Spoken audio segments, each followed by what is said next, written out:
Apalagi ini kan kayaknya rentetan deterrence effect, dari kasusnya Aribia sama Agnes Mo. Ternyata kayaknya ada kekhawatiran niche, niche.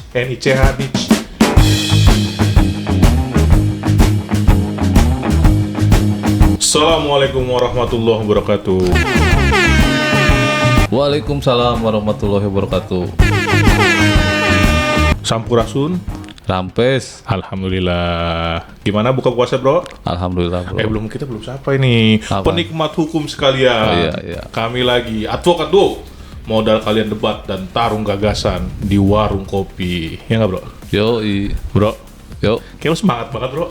Iya, semangat lah habis buka puasa, bro. Oh iya. Soalnya kan gue pernah bilang, bro, kalau lu terlalu bersemangat biasanya tuh kurang. Agak kurang gitu. Karena habis buka puasa biasa kan kita sebelum buka tuh ya agak lemes-lemes sedikit gitu. Kira-kira mau ditanya apa nih, bro? Ya bebas lah. Lagi isu-isu yang rame nih, bro. Iya, sebenarnya ini isu beberapa hari yang lalu sih. Iya. Cuma kayaknya bakal ada sidang nih dalam waktu dekat. Permohonan judicial review di Mahkamah Konstitusi, bro. Berkaitan dengan Undang-Undang Hak Cipta. Iya. Udah berapa kali nih di judicial review, tapi pasal-pasalnya kan macam-macam. Nah ini diborong nih, pemohonnya banyak banget. Iya. Terus pasalnya juga ada 4 apa 5 tuh ya? 5, bro. Pemohonnya berapa ya? Ada 29. 29 orang? Iya. Oke. Kuasanya kurang lebih 4 orang lah ya. 4-5 orang kayaknya, Iya. 4 orang. Jadi banyak, baru kali ini kayaknya banyakan pemohonnya dibanding kuasanya. Biasanya kuasanya lebih banyak dibanding pemohonnya. Yang pernah gue lihat sih, yang enggak banget. Oke, coba ceritain dulu, bro, kronologisnya nih. Pertama, kewenangan MK dulu dah. Iya. Baru nanti kronologis tentang case-nya. Apalagi ini kan kayaknya rentetan deterrence effect, dari kasusnya Aribia sama Agnes Mo. Ternyata kayaknya ada kekhawatiran niche. Gimana, bro? Ya seperti yang lu bilang barusan, ada suatu rentetan peristiwa dari peristiwa sebelumnya. Ya, salah satunya memang peristiwa permasalahan hukum antara Agnes Mo dan Aribia. Tapi selain itu, setelah gua baca di permohonannya itu ada 4 peristiwa yang melatar kewenangan belakangi. MK dulu, bro. Jangan terlalu bersemangat, bro. Oke. Kewenangan MK dulu ya. Jadi kewenangan MK. Ini kenapa kok ada judicial review nih ujung-ujung? Oke. Jadi kewenangan MK dalam hal ini dia memutuskan hak uji materi itu terkait dengan adanya suatu pertentangan norma yang mana norma tersebut bertentangan dengan undang-undang dasar, bro. Betul. Jadi setiap undang-undang itu normanya itu kan tidak boleh bertentangan dengan undang-undang dasar. Nah, bila mana seseorang yang merasa dirugikan hak konstitusinya itu bisa mengajukan uji materi ke MK untuk memperbaiki undang-undang tersebut, bisa diperbaiki sebagian ataupun dihilangkan sama sekali, bro. Gimana tuh bahasa hukumnya? Bahasa hukumnya itu ada konstitusional bersyarat, ada inskonstitusional bersyarat, dan ada inskonstitusional. Gitu. Jadi ada 3 hal yang nanti akan diputuskan oleh MK terkait dengan permohonan judicial review yang dimohonkan oleh 29 orang tersebut. Atau bisa gagal. Atau bisa pun ya ditolak. Atau di NO di dismissal, nggak lolos syarat formil gitu kan. Itu masih ada berbagai pertimbangan. Oke, sekarang langsung ke kasus kaspos. Kasus posisi, kalau kita mengikuti perkembangan isu hukum terkait dengan Undang-Undang Hak Cipta ini, ya memang salah satunya yang melatar belakangi 29 orang ini mengajukan JR ke MK adalah permasalahan antara Agnes Mo dengan Aribia. Terus ada juga permasalahan antara grup band The Group ya waktu itu, terus yang Once dengan Ahmad Dhani, terus ada satu lagi yang Semi Morangkir, bro. Jadi inti dari permasalahannya adalah Semi sama Badai bukan? Ya, Semi sama Badai ya. Jadi inti permasalahannya adalah ada pencipta lagu yang melarang penyanyinya untuk membawakan lagu tersebut. Hubungannya sama pemohon.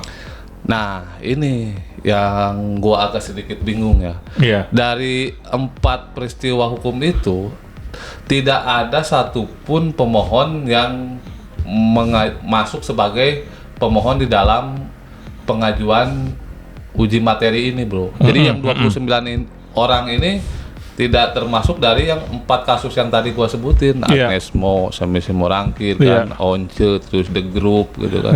Itu nggak ada sama sekali. Jadi mereka hanya menyampaikan peristiwa yang dialami oleh rekan seprofesi yang dimungkinkan sama mereka takut nanti akan berakibat terhadap ketidakpastian hukum untuk profesi mereka. Itu menurut versinya pemohon, bro. Berarti kerugian konstitusionalnya yang dialami orang lain nih. Kerugian konstitusional itu ada 2 kan ya. Satu kerugian potensial, kerugian yang mungkin saat ini belum terjadi tapi dipastikan dengan penalaran yang wajar suatu saat akan terjadi. Nah, yang kedua kerugian faktual. Nah, jadi dalam hal ini yang dijadikan dasar oleh 29 orang ini bukan kerugian faktual yang dialami oleh yang bersangkutan. Tapi hanya berupa kerugian potensial yang dimungkinkan dengan penalaran wajar suatu saat takut terjadi terhadap mereka yang 29 orang ini. Jadi kalau misalnya tadi tidak punya kerugian, anggaplah nggak punya kerugian ini, resikonya apa? Resikonya walaupun di MK itu ya tahu sendiri. Sebenarnya lu ngajarin gua ngajarin lu sama-sama ngerti kita di MK, bro. Ya ini kan buat netizen. Maksud gua kan habis ini kan ada sidang pertama. Ada nasihat dari majelis hakim untuk memperbaiki, ya kan. Baru ada dismisal. Nah, di dismisal proses itu misalnya tetap kerugian konstitusionalnya posisinya kayak hari ini. Ya itu kan kita bisa ngeliat lah, misalnya itu ditolak, misalnya nggak ada ditampilkan kerugian konstitusional ya ternyata, resikonya apa? Ya resikonya mereka tidak mempunyai kedudukan hukum dan proses permohonan tidak dilanjutkan ke materi pokok perkara. Jadi nggak lolos syarat formil terkait dengan kedudukan hukum sebagai seorang pemohon. Kan seorang pemohon yang mengajukan uji materi di MK ini kan harus mempunyai kedudukan hukum yang jelas. Itu. Ya terus selanjutnya itu terkait kedudukan pemohon, kewenangannya udah, kedudukan pemohon udah. Sekarang apa yang mereka protes? Dari lu bilang 4 apa 5 tuh? 5, ada 5 pasal undang-undang hak cipta yang mereka mohonkan untuk diuji ya. Apa aja lu ini nggak update catatannya nggak? Kalau hafal ya enggak lah. Kayak kalau hafal enggak, cuma ya kalau catatannya ada. Coba ntar kita tampilkan ya. Ya bisa kita tampilkan lah. Yang pertama ini ada pasal 9 ayat 3. Nah isinya pasal 9 ayat 3. Setiap orang yang tanpa izin pencipta atau pemegang hak cipta dilarang melakukan penggandaan dan atau penggunaan secara komersial ciptaan. Nah, yang kedua ada pasal 23 ayat 5. Kalau yang itu dimohonkan apa, bro? Untuk petitumnya? Yang pasal 9 ayat 3. Kalau yang pasal 9 ayat 3 ini dinyatakan inkonstitusional bersyarat, bro. Nah, artinya mereka minta makna tambahan atas tafsir pasal 9 ayat 3 ini. Nah, jadi kalau gua baca di permohonannya ya, gua sebutkan. Nah, konstitusional sepanjang dimaknai bahwa penggunaan secara komersial ciptaan dalam suatu pertunjukan tidak memerlukan izin dari pencipta atau pemegang hak cipta dengan kewajiban untuk tetap membayar royalti atas penggunaan secara komersial ciptaan tersebut. Jadi inkonstitusional sepanjang tidak dimaknai begitu. Dia melakukan pembayaran royalti atas ciptaan tersebut, gitu, bro. Nah, itu nantilah kita bahas ya mengenai apa sih inkonstitusional bersyarat atau konstitusional bersyarat ini karena. Tapi perlu gua komentarin nggak ya? Boleh dikit aja. Karena ada 4 lagi, bro. Iya, ada 4 lagi. Maksudnya mau sebutin satu-satu dulu apa komentar satu dulu. Ya, yang pasal 9 ayat 3 nih Oke. Berarti lanjut ke pasal yang kedua ya. Pasal yang kedua. Banyak sekali nih ya, bro. Ada 5, bro. Nah, pasal yang kedua ya. Pasal 23 ayat 5. Setiap orang dapat melakukan penggunaan secara komersial ciptaan dalam suatu pertunjukan tanpa meminta izin terlebih dahulu kepada pencipta dengan membayar imbalan kepada pencipta melalui lembaga manajemen kolektif. Nah, ini minta dimaknai menjadi setiap orang dimaknai sebagai orang atau badan hukum sebagai penyelenggara acara pertunjukan kecuali apabila diperjanjikan berbeda oleh pihak terkait mengenai ketentuan pembayaran royalti dan sepanjang dimaknai bahwa pembayaran royalti dapat dilakukan sebelum dan sesudah dilakukannya penggunaan komersial suatu ciptaan dalam suatu pertunjukan. Oh, jadi setiap orangnya justru dilimitatif ya? Ya, dibatasi. Dibatasi, tapi kecuali kalau ada direct licensing. Iya, betul. Oke. Jadi dia mau langsung mengarahkan ke LMKN, biar nggak nyangkut ke individu-individu masing-masing ini. Oke. Ini yang ketiga ya. Yang ketiga. Nanti di akhir kita tanggapi kita kasih penjelasan. Nah, pasal yang ketiga ini pasal 81. Kecuali diperjanjikan lain, pemegang hak cipta atau pemilik hak terkait dapat melaksanakan sendiri atau memberikan lisensi kepada pihak ketiga untuk melaksanakan perbuatan sebagaimana dimaksud dalam pasal 9 ayat 1, pasal 23 ayat 2, pasal 24 ayat 2, dan pasal 25 ayat 21. Nah, ini minta dimaknai menjadi sepanjang dimaknai untuk penggunaan secara komersial dalam suatu pertunjukan tidak diperlukan lisensi dari pencipta dengan kewajiban untuk membayar royalti untuk pencipta melalui LMK. Jadi dia minta tidak perlu ada lisensi, yang penting bayar melalui LMK. Udah selesai kewajibannya. Ya. Lanjut. Kita lanjut yang dulu. keempat ya bro ya. Yang keempat itu ada pasal 87 ayat 1.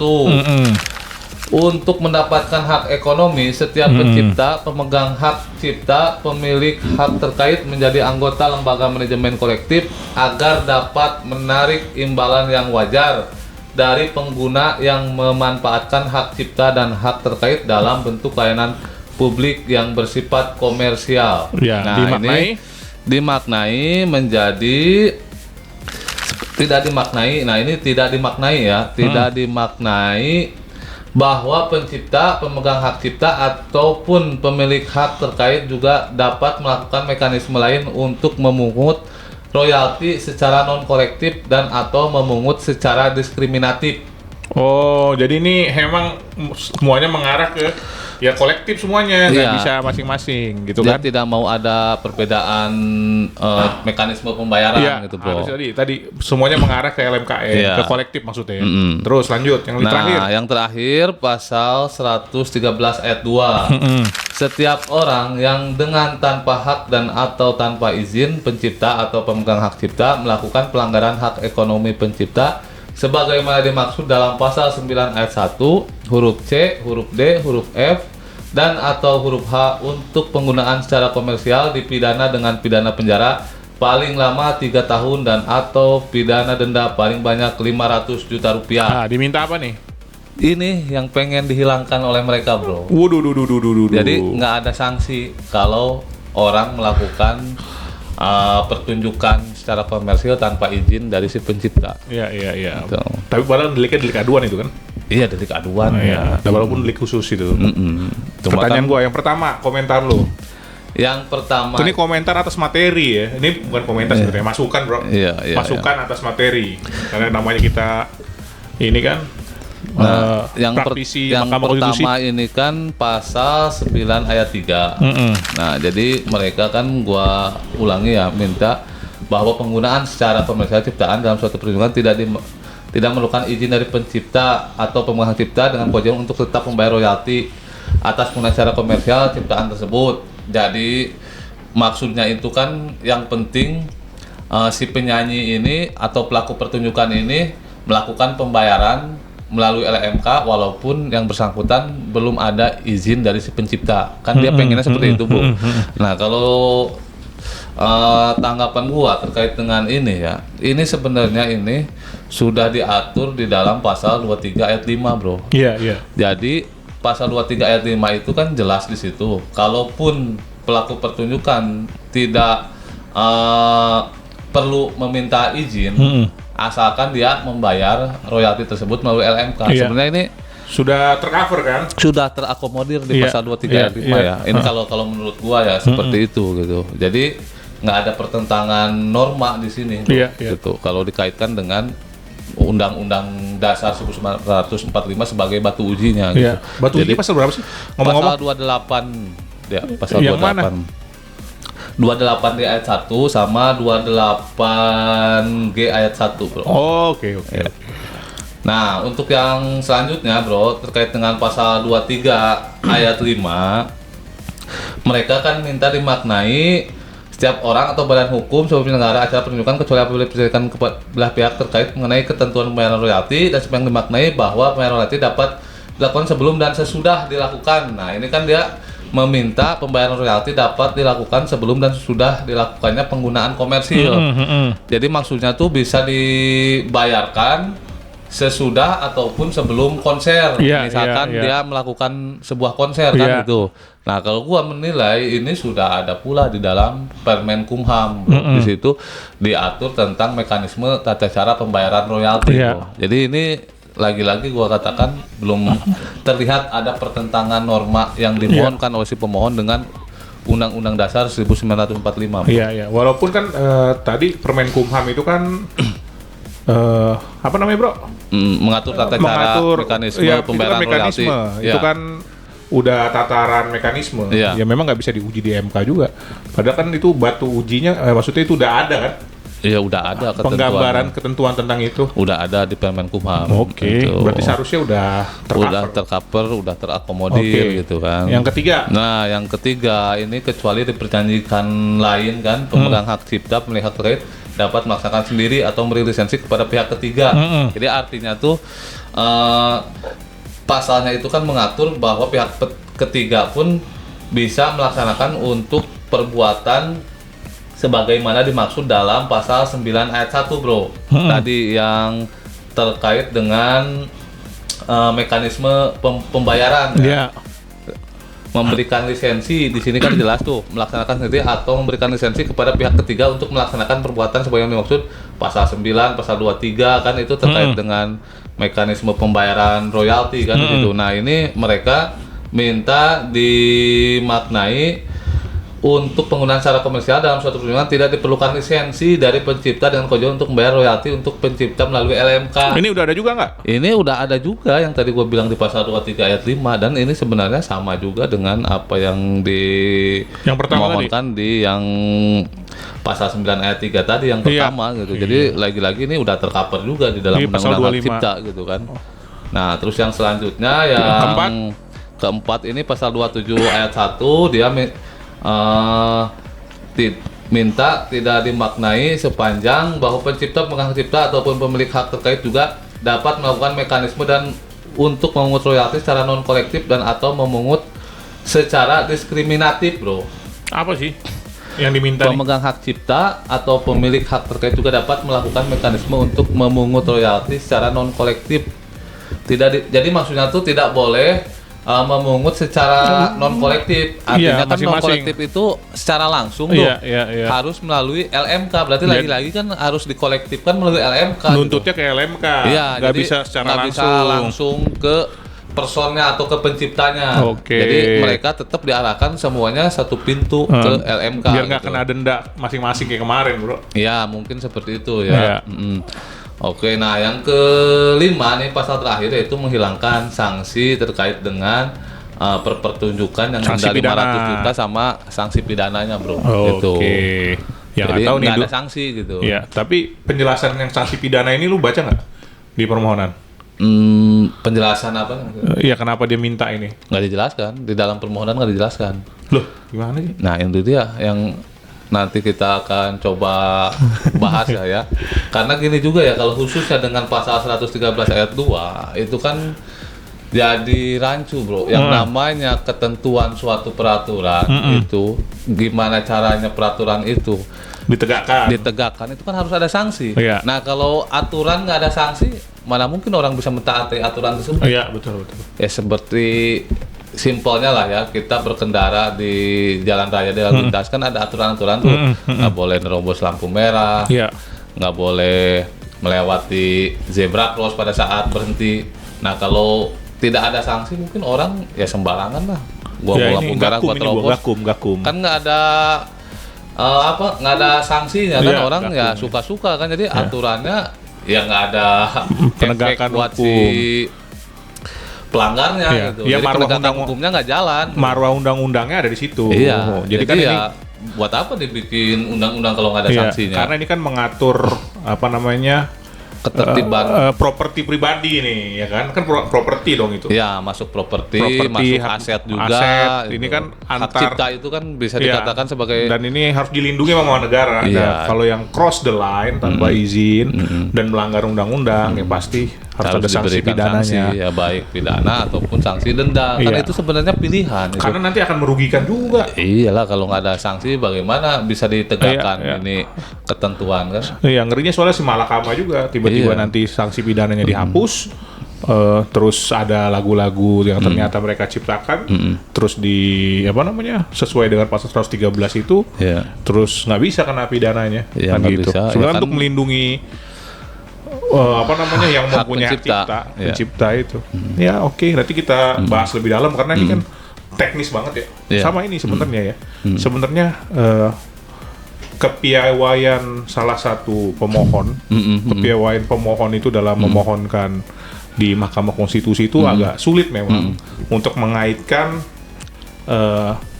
fakta atau kasus real untuk dikaitkan dalam Sebuah norma. sebuah permohonan konstitusional, sebuah permohonan judicial review itu agak sulit.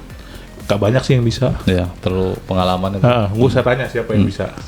Ya kalau gua sebutin gua kan Iya, ntar nggak sombong boleh. gitu Jangan, kan. jangan, nggak Tapi boleh. kan nama kita di MK bisa Udah dicek berapa lah kali, ya, ya, udah berapa betul. kali permohonan kita dikabulkan. kan. Jadi Seperti itu. Gak banyak yang bisa. Iya. Yang mudah-mudahan ini sebagai pelajaran dan beberapa orang juga nanti ada nasihat-nasihat juga dari majelis. Iya. Jadi mempermudah dan mudah-mudahan ini bisa dimasuk pokok perkara sih, dibahas itu maksudnya judicial review-nya biar kita bisa sama-sama membuat sebuah pelajaran karena jujur aja salah satu pembelajaran yang paling bagus Iya. bagi sarjana hukum, baik yang masih belajar maupun yang sudah pakar gitu, Iya. ya, praktik itu ya di Mahkamah Konstitusi. Iya. Ada teorinya, ada asasnya, ada normanya, semua dibahas di sana. Iya. Gitu Itu kan, Bro? lebih pada argumentasi hukum, bro. Ya, betul. Karena gini juga, bro, kita harus kasih pencerahan juga ya untuk para penonton. Kalau perkara di MK ini kan seperti yang tadi lu sampaikan bukan perkara real ya. Jadi kerugiannya itu bukan hanya kerugian faktual, tapi bisa kerugian potensial. Potensial. Nah, jadi yang di sini yang nanti diperdebatkan itu adalah argumentasi hukum bagaimana meyakinkan majelis hakim Mahkamah Konstitusi telah terjadinya suatu pertentangan norma yang dimohonkan oleh si pemohon. Iya. Nah, kalau gua lihat dari struktur permohonan saat ini, ya mungkin nanti ada masukan-masukan Iya. juga dari majelis hakim MK karena kan nanti Masih- majelis hakim MK akan masih awal lah mengarahkan ini. juga kan masukan-masukan gitu. Nah, kalau lihat untuk awal sekarang nih, gua belum melihat adanya suatu pertentangan norma dalam permohonan tersebut. Belum klik banget lah. Ya, tapi yang ada di sini justru implementasi norma, bro. Iya. Nah, ini perlu kita bedakan Iya. antara pertentangan norma dengan implementasi norma. Nah, kalau di MK itu pertentangan norma bukan Iya. masalah implementasi norma. Implementasi norma larinya kemana? Nah, kalau implementasi norma ya larinya ke penerbit ketentuan tersebut. Iya. Dalam hal ini contohnya Permenkumham kan. Heeh. Masalah yang diperdebatkan ini kan mekanisme pembayaran royalti dan Iya. izin. Nah, hal itu kan tentunya diatur di dalam Permenkumham. Iya. Nah, kalau memang dianggap penerapan mekanismenya ada yang tidak sesuai dengan pihak si penyanyi, gitu kan, ya itu kan bisa didiskusikan. Begitupun dengan pihak si pencipta, lalu nanti dibawa di dalam ruang di Kemenkumham, di situ bisa dibahas. Setelah dibahas kan bisa diajukan permohonan revisi kan, Iya. seperti itu. Kalau nggak gitu. bisa permohonan revisi, Ya itu melalui Mahkamah Agung Iya, karena betul. uji materi di bawah undang-undang, Iya. contohnya Permenkumham itu ranahnya ada di Mahkamah Agung Iya, iya, gitu. iya, iya. Jadi sebenarnya ini menurut gua sih kembali lagi ke masalah tafsir implementasi norma atas Undang-Undang Hak Cipta itu dan Permenkumham yang menurut gua belum dipahami oleh sebagian penyanyi dalam hal ini. Salah satunya ya pemohon ini bro gitu. Perlu bimtek kali bro ya. Ya mungkin lah perlu lah itu, tapi tugasnya dari Kemenkumham ya. Iya, gua sih Kementerian Hukum. Iya, Kementerian Hukum gitu. Khususnya kan Dirjen HKI gitu. Oke. Kira-kira begitu. Seperti Panjang bro. nih kayaknya. Itu pun cuma ya dasarnya aja lah dasar-dasar, ya. Oh tapi satu lagi bro, ini apa lagi sih? Ini yang penting bro. Apa? Nah dalam kedudukan pemohon ini kan di situ kan para penyanyi ya, walaupun di dalam permohonannya mereka memposisikan diri sebagai pelaku pertunjukan dan pencipta lagu. Nah dalam hal ini ada yang lebih penting, yaitu memposisi sebagai pihak terkait. Itu pihak terkait siapa yang bisa jadi pihak terkait? Yakni para pencipta lagu. Nah, pencipta lagu ini kan gua dengar kan ada asosiasinya juga kan ya. Apa namanya tuh? Aksi kalau nggak salah ya, aksi. Nah, aksi menurut gua ini bisa mengajukan sebagai pihak terkait. Iya, gitu. tapi kalau dibahas pokok perkara. Iya, kalau lanjut ke pokok perkara kalau permohonannya. Tapi kalau permohonannya tidak lolos syarat formil, selesai sampai di situ gitu kan. Oke, bro.